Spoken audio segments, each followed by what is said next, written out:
Good day, I am Kadeen Smith from the United Nations. Today I am joined by Ewald, Managing Director of the Bucuti and Aruba Beach Resort. Welcome. Thank you.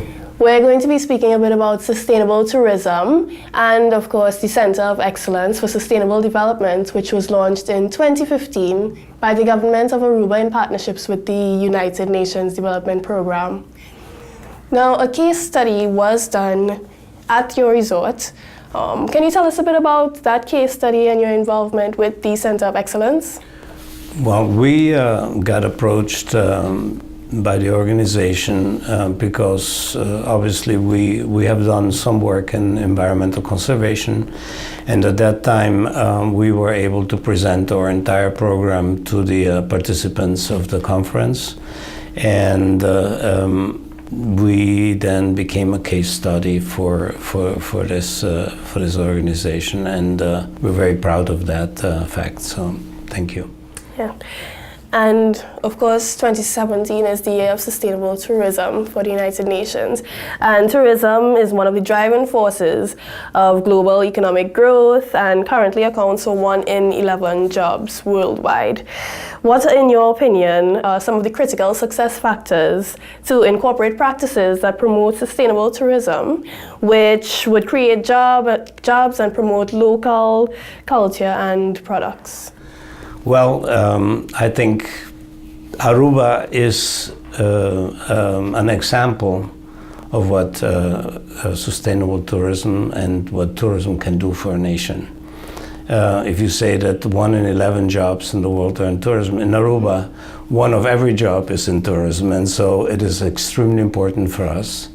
In our capacity as a resort, we of course strive to use local everything that we can possibly use, whether it's arts, crafts, entertainment, of course local employees, as many as we can find. Unfortunately, sometimes we're forced to bring in foreign labor because there is a shortage. And in other words, we also promote everything that is locally made. Whether it is arts, crafts, products, and we engage as many local people as we possibly can, because and of course tourism is the driving force of the economy in Aruba. It's the number 1 source. I think 90% of the GDP is depending on tourism, so it's extremely important for us. And what are some of the environmentally friendly initiatives that you've been able to incorporate in your day-to-day running of the resorts? Well, we do have a total program. We are certified in several certifications.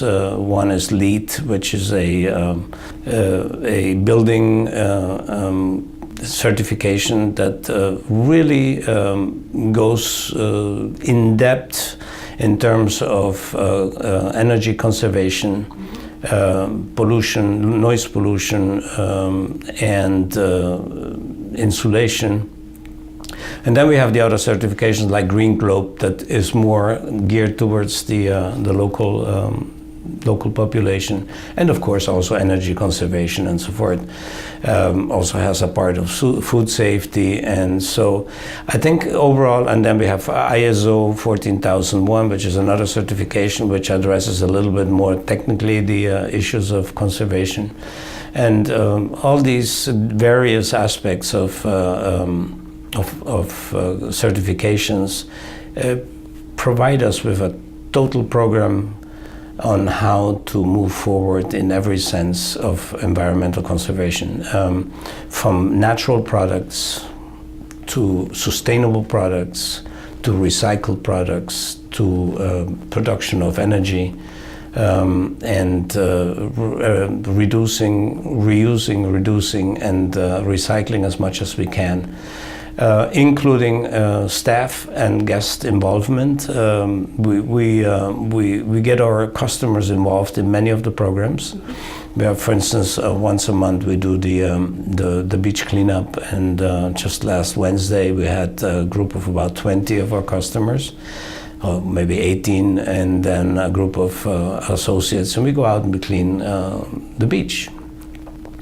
We have another program where we sustain or support the donkey sanctuary. We support the turtle, the white cast people with the turtle program that starts in March and finishes in August. We just launched about a year ago a program called Stimami, Sterilisami, which is a spay and neuter program that we finance to the tune of about $250,000 a year, which helps the local population neuter and spay their animals, cats and dogs, so that there is a better life for these poor animals. And it's a real comprehensive program that actually includes every aspect of environmental conservation.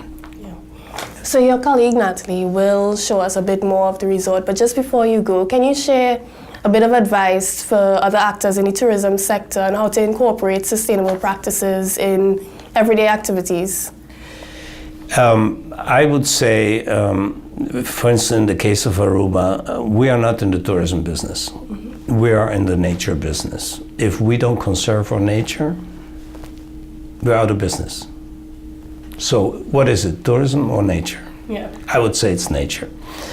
It makes good business sense to be environmentally aware and to implement environmental conservation programs, because not only does it preserve the environment that we have, which is one product, it also creates jobs, and it, at the same time, as a side product, it saves money. All right. Well, thank you so much for being here with us. Thank you. So I'm here with Natalie in one of Bucuti's beautiful guest rooms.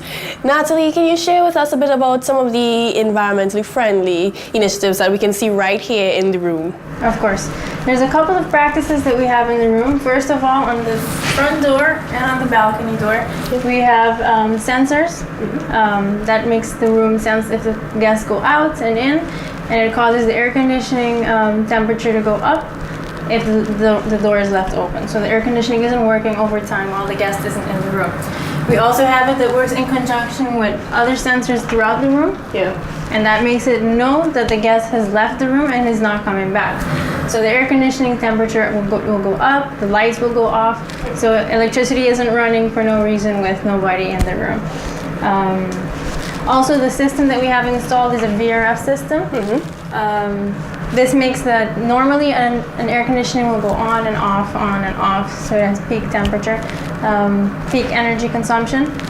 But the system that we have installed on Bucuti is a VRF that makes the energy flow more of a consistent flow. And I understand even with the sheets, even with your bed sheets, you don't just discard them carelessly. No. There's a process. Can you share a bit about that process? Nothing in Bucuti really is thrown away. It's reused. So either the sheets are donated to a foundation, they're made into a pillowcase, a laundry bag, or it turns into a towel for the gym. So everything is repurposed. So I understand that these signs are made from recycled material, that's correct? Correct. We have a towel lady, a towel attendant here at Bucuti. She collects all the cardboard that she can use for these kind of signs, and instead of having them thrown away, the cardboard, we have them made into little signs like this. It says either happy anniversary or happy birthday, whatever they're celebrating. Sometimes there'll be 4 on top of each other because they're celebrating more than one thing here. What are some of the ways that you help to promote the local products here at Bucuti? Okay, one thing that we do is we provide products from Aruba aloe.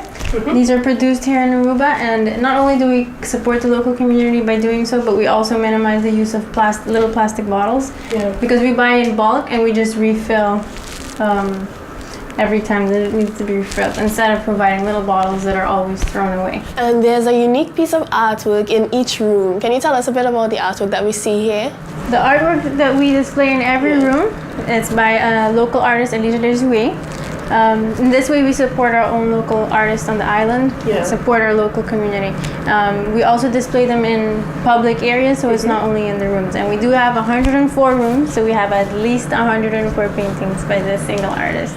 And I know you try to minimize the use of plastics as well. So I noticed here, instead of the traditional plastic water bottle, You provide your guests with Water canteens. water canteens. Every guest that stays with us Yeah. receives a water canteen, and this is a gift from us to them. So they can use it throughout their stay, and they can take it back home with them. The purpose behind this was to reduce the use of water bottles, Yeah. so the plastic. On average, it is said that a guest uses 3 bottles of water a day.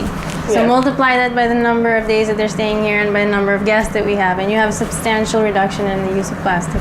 So we're going to head up to the roof in a minute where you have the solar panels. But before we leave the room, is there anything else that you'd like to mention?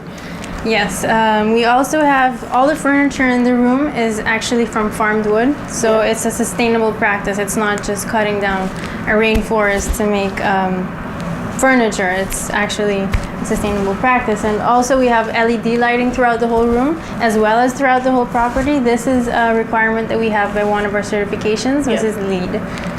We also have an air purifier in the room and a dehumidifier to take out the moisture that may be in the room, to preserve the room itself, because moisture in the room can cause mold, and so we don't have a problem like that. And it also lets the air conditioning work less hard. Okay, great. Thank you. Well, let's head up to the roof. So Natalie, we're here on the rooftop, and from this point of view, you can see a lot of solar panels around. Can you tell us a bit about the use of solar energy here at the resort? We currently have 618 panels installed in the resort. We just completed the installation in January. We're very proud of it. We have them installed on top of the gym, on top of the Bucuti building, on top of the Tara building, and also in the Elements restaurant. Besides the solar panels for electrical production, we also have panels that heat our water. Yeah. And those would be those panels right there. We have them installed on top of both the roofs. Yeah. We also have a backup boiler just in case it's a cloudy day or it's a rainy day. And you mentioned that you're hoping in the near future it would be able to supply about 20% of your... We're hoping to see a 20% reduction in the cost of our electricity, and that it will produce 20% of what we use on property. Okay, great. Thank you. So we're here at the beautiful beachfront, and can you share with us some of the ways that the resort helps to conserve the oceans and sustainably use the oceans? Okay, first of all, we don't promote motorized water activities. If our guests do wish to book such an activity, we do help them, but we do not promote it. Yeah. We also do not use any disposable plastic on the beach, so even the guests that are sitting down when they order something, it's a reusable cup, and we go all the way down to the straw, which is a paper straw, so it's biodegradable. So there's no plastic that's going to end up into the ocean from our resort. Also, just all the techniques that we use to reduce trash from going to the landfill, and the use of plastics is also another way that we try to preserve the integrity of the ocean. So you spoke about not promoting motorized sports, and just a moment ago I saw some of the guests, paddling in their boats. What are some of the other non-motorized sports that you... There are also some small sailboats that are powered by wind, so that's another one that there is. And also the other hotels also make use of those kind of tours. So it's not just us, but obviously over here we don't have any motorized sports. Okay, great. Well, thank you so much for being with us here today and showing us the beautiful Bucuti and Tara Beach Resort. Thank you, Natalie. Thank you very much. Thank you.